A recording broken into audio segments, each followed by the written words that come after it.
Senhor, eu sei que tu me sondas,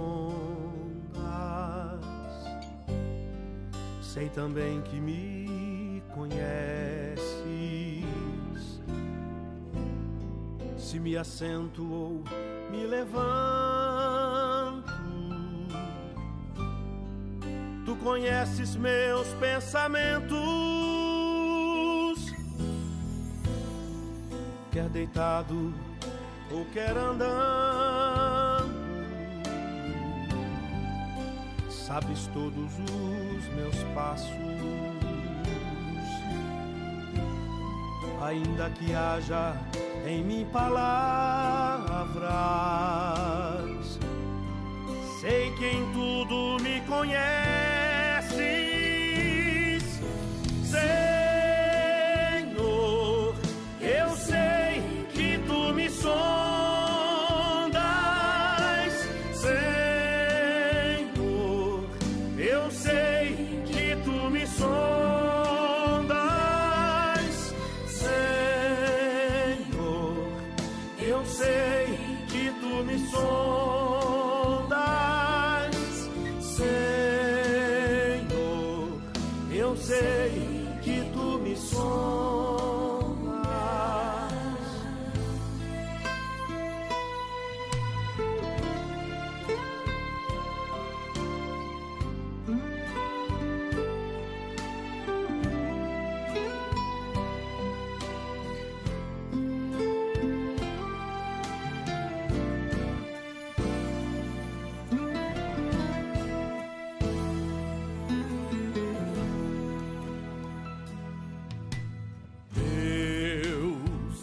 Tu me cercas em volta, tua mão em mim repousa. Tal ciência é grandiosa, não alcanço de tão alta. Se eu subo até o céu,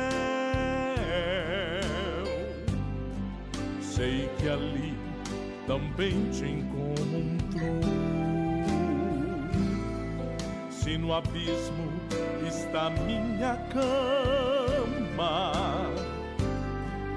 sei que ali também me amas, Senhor. Eu sei que tu me amas, Senhor. Eu sei que tu me amas, Senhor. Eu sei que tu me amas, Senhor. Eu sei que tu me amas.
Boa noite a todos, que a paz de Jesus esteja com todos vocês. Senhor, mais uma vez aqui estamos reunidos em Teu nome, desejosos de construir o Teu reino. Que os Espíritos que enviastes a participar conosco possam abrandar os nossos corações, mantendo viva a Tua presença em nós, nos ensine o que devemos refletir e os passos que devemos dar, para que, fortalecidos com tua graça, possamos realizar os teus desígnios. Que os bons espíritos sejam os inspiradores dos nossos sentimentos. Ensina-nos a escutar os outros, a nos deixar iluminar por suas luzes. Ensina-nos a propor e não a impor, e faze que busquemos sempre a verdade. Livrai-nos, Senhor, da cegueira de quem acredita ter razão, dos favoritismos e da autoconfiança. Une-nos a Ti, para que nunca nos afastemos da verdade. Que assim seja. Vamos também manter viva em nossos pensamentos a lembrança dos nossos irmãos Alain e Sr. Alcides, para que Deus possa abençoá-los, bem como a Vera, o Jesus e os demais familiares. Boa noite a todas, boa noite a todos. Mais um encontro, mais uma reunião, mais um momento para a gente poder falar sobre Jesus, para a gente poder falar um pouquinho sobre a doutrina, nesse grupo tão gostoso, tão descontraído, nesse grupo que a gente se sente acolhido, que a gente se sente bem. Agradeço imensamente a todos vocês, agradeço a casa sempre pela oportunidade. Ler esse capítulo, estudar um pouquinho sobre esse capítulo, foi muito bom. Como sempre é bom, né? É sempre muito bom estudar e ler sobre Jesus, sobre a doutrina, sobre os discípulos, sobre os fatos históricos. O capítulo é o primeiro, né? O primeiro capítulo do Evangelho. A estrutura do capítulo eu não vim destruir a lei. São as 3 revelações que fala sobre Moisés, sobre Cristo, sobre o Espiritismo, a aliança da ciência e da religião, e depois vem a instrução dos espíritos, a Era Nova. É interessante, aqui tem uma coisa assim que eu acho que é interessante a gente citar, que a gente percebe que fala sobre Moisés, né? Sobre Cristo, né? O nome do capítulo, né? O item. E no item 5, que não me cabe comentar, mas eu peço permissão só para citar, que é o Espiritismo. Não traz o nome de Kardec, né? Não é Kardec nem kardecismo, é o Espiritismo. Porque o Kardec é codificador. Eu achei isso muito interessante. E às vezes eu sinceramente nunca tinha prestado atenção nisso. Eu via, né? Eu via isso aqui, mas assim, nunca prestei atenção, que não estava escrito Kardec aqui. E faz muito sentido não estar, porque Kardec, ele é o codificador, né? O capítulo 1, né, o codificador, Kardec, ele extrai uma passagem de Mateus, que está no capítulo 5, onde fala-se: não penseis que vim destruir a lei ou os profetas. Eu não vim destruí-los, mas dar-lhes cumprimento. Porque eu vos digo em verdade que o céu e a terra não passarão, antes que tudo o que está na lei não seja cumprido perfeitamente, até um único J e um só ponto. São Mateus capítulo 5. pesquisando, é interessante que essa passagem, salvo engano, eu posso estar errada, e que me corrijam e ficam super à vontade para fazê-lo, essa passagem só está em Mateus. E muitas passagens de Jesus, elas se repetem nos evangelhos de Marcos, Mateus e Lucas, que são chamados os evangelhos sinóticos, né? Quando a gente fala os evangelhos sinóticos, a gente encontra passagens repetidas, com algumas pequenas mudanças nas palavras, nos termos, mas são repetidos, são os evangelhos sinóticos. E essa passagem não. Essa passagem está só em Mateus. Isso eu acho muito interessante. E o que é também, que eu achei assim, interessante, é que essa parte, ela é a terceira parte do Sermão da Montanha. Quando ele fala não vim destruir a lei, essa parte está colocada na terceira etapa do Sermão da Montanha. A primeira são os bem-aventurados, né? Depois a missão dos discípulos e depois vem não vim destruir a lei. E Kardec, o codificador, coloca como o primeiro capítulo do Evangelho segundo o Espiritismo. Ele encerra, Jesus encerra, salvo engano, encerra o sermão com essa parte e Kardec inicia o Evangelho com essa parte. E ele fala, então, que não penseis que vim destruir a lei, né? E aí a gente faz a reflexão de que lei é essa. Como até o Sr. Luiz já vem falando, já vem colocando alguns tópicos desse capítulo para a gente refletir. Que lei é essa? Que lei é essa que Jesus fala? Não vim destruir a lei ou os profetas. Eu não vim destruí-los, mas dar-lhes cumprimento. Bom, o item é Moisés. E aí a gente encontra aqui que há duas partes na lei de Moisés, na lei mosaica, né?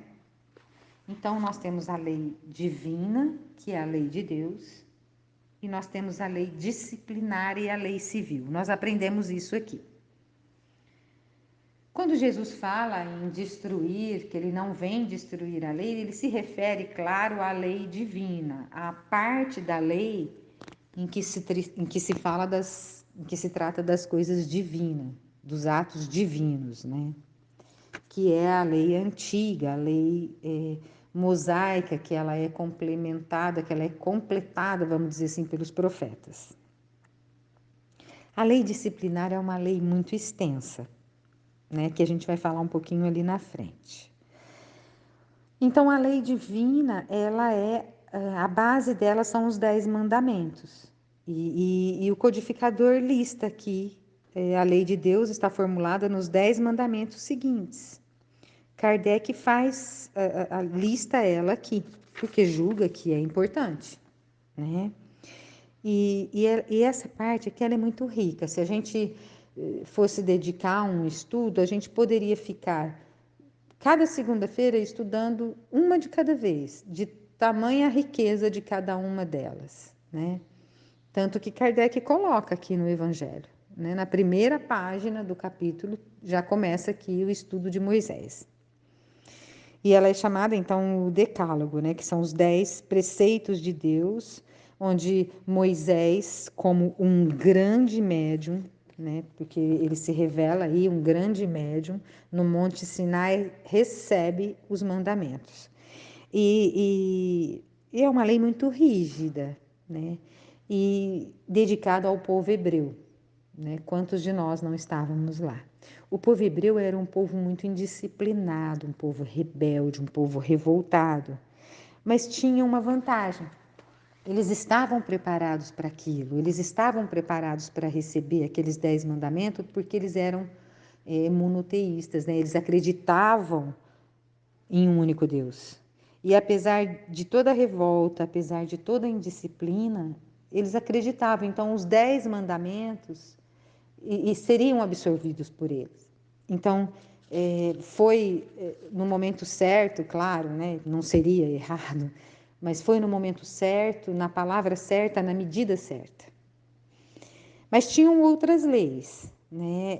Que a gente vê, até aqui no Evangelho fala que seriam as leis disciplinares, né? Tinham outras leis. E Moisés escreve essas outras leis e elas são chamadas as leis mutáveis, que são aquelas que podem mudar, né? Então, só voltando um pouquinho, só para a gente lembrar, as leis são divididas em duas partes, as leis divinas e as leis disciplinares. Quando Jesus fala, eu não vim destruir as leis, é claro que ele se refere às leis divinas. E as leis disciplinares são aquelas que mudam, mas que eram necessárias à época. Então, Moisés, ele se personifica aí como um ser divino, né? E apesar de não ser divino, né? Ele era um médium muito poderoso, ele foi usado por Deus para aquele momento, ele usa disso, né? Para implantar as leis disciplinares, né? E ele apresentava para a gente, assim, naquela época, e quando eu falo a gente, porque com certeza, certamente vivemos naquela época, ele apresentava para a gente um Deus punitivo, certo? Era um Deus que castigava, era um Deus que temeroso, severo, e a gente tinha essa ideia, né, de que Deus era o sinônimo do castigo. E ele aproveitava isso, ele aproveitou isso e ele construiu uma regra disciplinar, porque foi a única forma e foi a única medida para se conter o povo, né? E foi assim que ele conseguiu, nesse processo de evolução, na implantação dessas leis, a evolução do povo. E era preciso, naquela época era preciso, né? Essas leis, eu não sei se eu estou falando aqui algo de errado e alguma besteira, mas, salvo engano, seriam 613 ou 611 leis. E elas eram divididas em duas partes, 365 negativas e o restantes positivas. Então, imagine que não matarás, não faça isso, não faça aquilo, não faça isso. Não, são 365 leis negativas. E o restante, faça isso, faça aquilo, faça isso, faça aquilo, né? Foi feito assim, eu fico imaginando isso, assim, a grandeza disso, né? Junto com os 10 mandamentos, para se conter a ira, a indisciplina, a revolta, né, daqueles espíritos. E isso tudo na mão de Moisés. Que homem que foi isso, que grandeza desse homem, desse espírito, né? Que apoio que ele teve, né? Que proteção esse homem teve, né? Para segurar todo esse círculo de espíritos revoltados, assim. É uma coisa que a gente esquece, né? No dia a dia da gente, isso fica tão longe, né? A gente esquece muito de Moisés, a gente esquece muito do papel de Moisés na chegada do cristianismo, na implantação, né? No preparo do terreno para o cristianismo, né? Imagina se não fosse isso. Então, tudo foi muito bem preparado para a chegada de Jesus. E quando a gente encerra essa parte de Moisés, né, ele fala que essa lei é de todos os tempos e de todos os países, né? E tem por isso mesmo um caráter divino. Isso traz aqui o Evangelho. Todas as outras são leis estabelecidas por Moisés, obrigado a manter pelo temor um povo naturalmente turbulento e indisciplinado, no qual tinha que combater os abusos, enraizados e os preconceitos auridos na servidão do Egito. Então, para dar autoridade às suas leis, ele deveu atribuir-lhes origem divina, assim como fizeram todos os legisladores de povos primitivos. Olha só, a autoridade do homem deveria se apoiar sob a autoridade de Deus. Mas só a ideia de um Deus terrível poderia impressionar os homens ignorantes. Então, assim, é bem claro, né, de que Moisés usou disso para poder implantar essa regra, implantar essas leis. Fica aqui a reflexão do quanto esquecemos de sermos gratos a Moisés, né? É necessário? Sim, é necessário, eu acho que sim. Eu acho que é importante esse exercício da gratidão e de reflexão do início de tudo, né? Porque se não fosse isso, não teria sido possível a chegada de Jesus com o terreno preparado, né? A gente sabe que isso tudo foi planejado e por isso que é importante a gente viver e agradecer. Então, o papel de Moisés foi super importante, né? E mais, a gente fica preso aos 10 mandamentos e não foi só os 10 mandamentos, né? São 613 leis, assim, né? Que eles implantaram e fizeram seguir ali num rigor absoluto.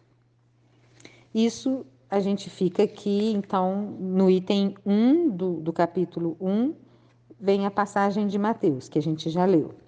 Depois, no item 2, Moisés, onde ele fala das duas partes distintas da lei mosaica, a lei de Deus, promulgada no Monte Sinai, e a lei civil ou disciplinar, estabelecidas por Moisés. E aí ele segue, o codificador traz os 10 mandamentos, né? Faz essa reflexão que a gente trouxe agora, né? Que Moisés usa dessa questão de usar do temor, né? E que ainda dá um caráter divino também nessas outras leis. E em seguida, o codificador fala de Cristo. E aí ele fala, né, que Jesus não veio destruir a lei. Quando a gente fala de Cristo, eu permito-me sempre, a gente sempre fala da chegada de Cristo, né? E lembro perfeitamente que li em algumas vezes que Cristo não reencarna, que Cristo encarna, né? Quando a gente fala de Cristo, a gente não pode perder a oportunidade de reverenciar Maria, mas também, né, que uma coisa muito importante, reverenciar José. Esse homem nessa grandeza também desse espírito, que os dois se comprometem, né, a receber Jesus. Eu sei que não está no assunto, mas peço licença, que eu acho tão gostoso falar de José, porque a gente vive Maria muito, né? Mas muitos de nós, pelo menos eu tinha isso com muita frequência, de esquecer o papel de José nessa chegada de Cristo, né? O quanto ele foi importante, como a fé dele foi importante, porque imagina como ele teve que ter fé, acreditar naquela concepção divina, acreditar naquele momento, né? Como foi importante o papel de José nessa vinda e nessa chegada de Jesus. Então, sobre o nascimento, o crescimento de Jesus, a gente vê em outra etapa. E aí Kardec, o codificador, coloca aqui no item 3 a chegada de Jesus, né? Que ele fala, Jesus não veio destruir a lei, né? Quer dizer, a lei de Deus, ele veio cumpri-la, quer dizer desenvolvê-la, dar-lhe seu verdadeiro sentido e apropriá-la ao grau de adiantamento dos homens. Apropriá-la ao grau de adiantamento dos homens, né? Então, nós já tínhamos vivido a lei de Moisés, né? E aí o desenvolvimento do Espírito, esse processo de desenvolvimento do Espírito que até hoje acontece, aí vem Jesus, né, para nos entregar uma outra forma de viver. E Jesus, ele faz isso, ele não vem destruir, né? Ele vem cumprir. E o que é esse cumprimento da lei, né? Como é que passa isso, assim? Como é que Jesus faz o cumprimento da lei? E lendo o Evangelho e estudando um pouquinho rapidamente, porque peço aqui licença para dizer para vocês que eu não estudo muito. Primeiro porque se eu estudasse muito, eu não tenho condição de absorver muito, eu esqueço. Mas um pouquinho que a gente lê e que toca meu coração, Jesus cumpre a lei personificando. Olha que lindo isso. Jesus cumpre a lei vivendo. Jesus cumpre a lei dando vida à letra. Olha isso, né? Olha que lindo isso. Ele não vem e grita e bate a mão e impõe e é rigoroso. Não. Jesus dá vida à letra morta. Eram letras e Jesus vem, encarna, não reencarna. Ele encarna e dá vida à letra morta. Ele dá vida aos escritos, aos livros. Porque ele vem viver o amor. É isso que Jesus faz, é isso que o Cristo faz, né? Quando ele fala, eu não vim destruir a lei. E Jesus, ele é interrogado, né? Eu não sei se a gente, claro que todos lembram, né, que os doutores da lei, eles mantêm um diálogo com Jesus, né? E eles eram sábios, os doutores sabiam de cor e salteado as 613 leis. Eles sabiam os 10 mandamentos, eles sabiam tudo. E eles mantêm um interrogatório, né? Mestre, e isso, mestre, e aquilo, né?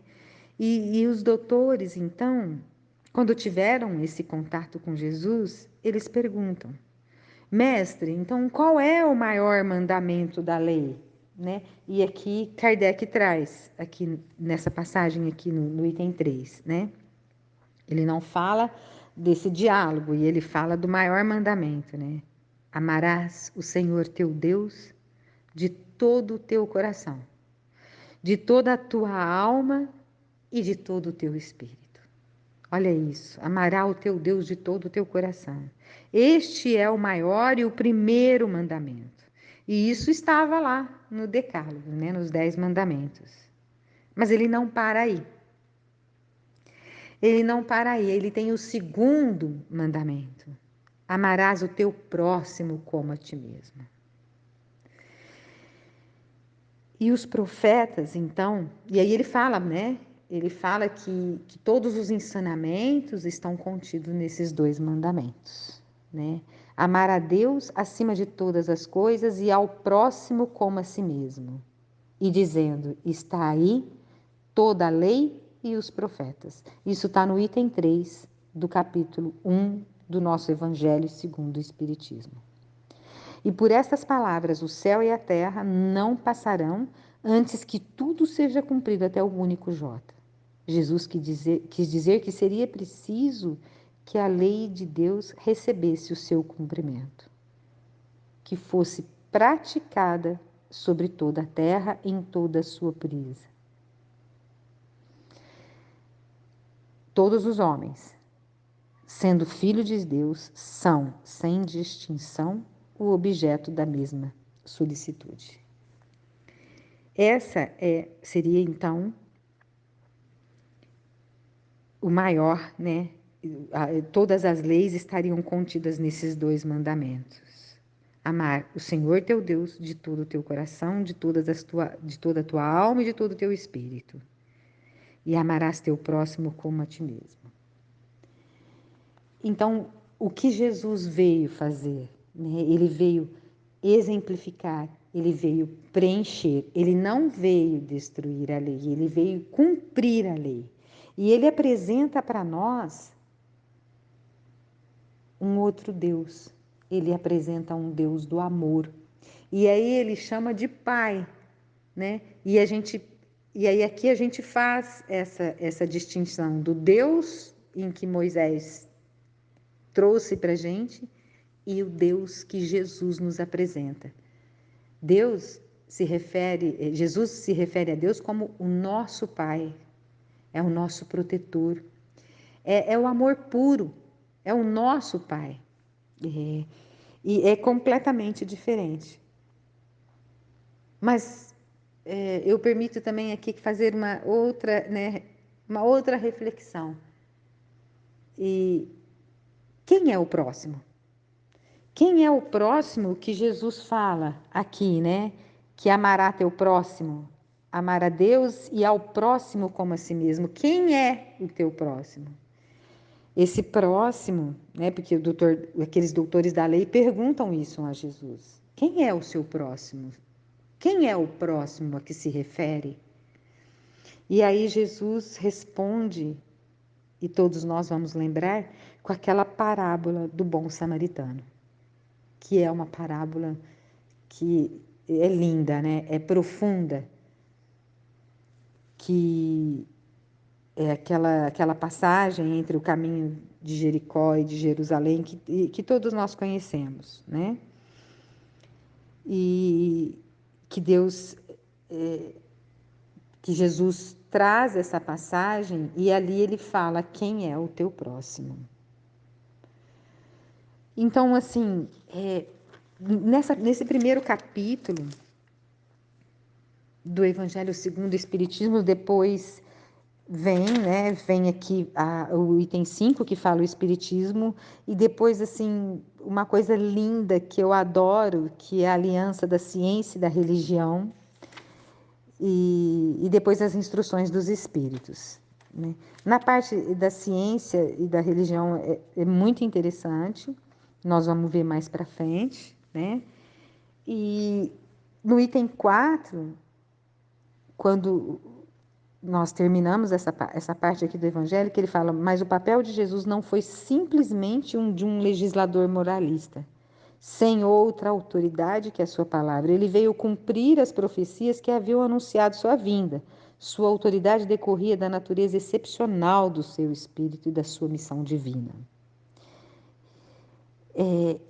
Aqui fala que a ciência deveria contribuir poderosamente para a eclosão e o desenvolvimento das ideias. Seria preciso, pois, dar à ciência o tempo de progredir. Eu acho que vale a pena a gente ler esse item 4, que é fantástico. A ciência deveria contribuir e seria preciso dar à ciência o tempo de progredir. Aqui começa uma história de amor. Aqui começa a nossa história de amor com Jesus. O capítulo 1 é um capítulo simples, é um capítulo resumido, é um capítulo preciso, é um capítulo que eu adoro, mas começa uma grande história de amor. Jesus não vem destruir a lei. Jesus encarna numa família sob um teto onde tinha José e Maria, dois grandes espíritos iluminados, abençoados. Jesus vem depois de Moisés, um grande médium, um homem de um poder que eu não tenho propriedade na palavra para qualificá-lo, um homem magnífico. Jesus vem e nos fala de amor. E nós começamos o capítulo 1 falando de amor. É uma história de amor, é um romance. Eu vejo o Evangelho como um grande romance. É a relação de Jesus com toda a humanidade falando de amor. E o que nós vamos fazer com esse amor? E como nós vamos aplicar a encarnação de Jesus em nossa vida? E como nós vamos aplicar o Evangelho na nossa vida. Como que a gente alivia a nossa dor com a vinda de Jesus? Como que a gente alivia a nossa dor com o Evangelho segundo o Espiritismo? Como que a gente é feliz com a vinda de Jesus? Como que a gente é feliz com o Evangelho segundo o Espiritismo? Então aqui a gente inicia. Nós falamos sobre a passagem de Jesus por Mateus, nós falamos de Moisés, do rigor dele, da mediunidade dele que permite a revelação das leis divinas, da inteligência, da integridade dele, dos profetas que implantam as leis disciplinares, onde nós temos uma parte que é negativa, outra parte que é positiva, que ele prepara a humanidade para a encarnação de Jesus. Nós reverenciamos José, um grande espírito, nós reverenciamos Maria, nós trazemos os dois pilares, né, que Jesus deixa, que é amar a Deus e amar ao próximo. E teremos nas próximas segunda-feira a continuação do capítulo, do primeiro capítulo do Evangelho. É muito bom falar de Jesus, é muito bom falar de Moisés, é muito bom falar de Kardec, esse homem inteligente, esse homem que a gente tem o maior respeito, esse guerreiro que traz essa revelação que é a nossa doutrina. A gente encerra sempre agradecendo. É muito prazeroso estudar a doutrina. É bom demais falar de Jesus, é bom demais falar de Kardec. Eu fico aqui agradecendo a vocês, agradecendo a Jesus imensamente pelo amor, agradecendo a Deus imensamente pela minha vida. Muito obrigada a todos, uma boa noite e até breve, se Deus quiser. Olá, amigos. No encerramento do item de 1 a 4 do Evangelho segundo o Espiritismo, capítulo 1,